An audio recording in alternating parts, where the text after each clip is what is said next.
Guys, Facebook and YouTube are the same apps that we can earn money if we are monetized. Yes, guys, in YouTube also. So in Facebook, like if you appreciate the owner of the video, you can still buy star.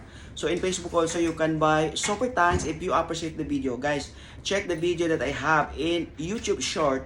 So for example, if you watch my video and you appreciate the video that I have, you can buy super thanks. Yes.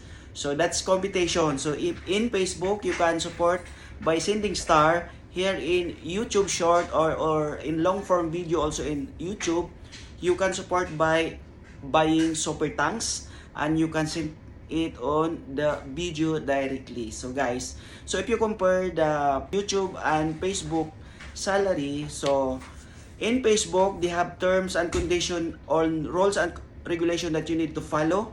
So in YouTube as well, they have rules and regulation you need to follow. So in order to continue your monetization, so we need to follow on that so that our monetization will not remove by the Facebook or the YouTube. So they are the same. So guys, if you want more tutorial about YouTube and Facebook, please don't forget to follow, like, and share. Thanks so much and have a nice day.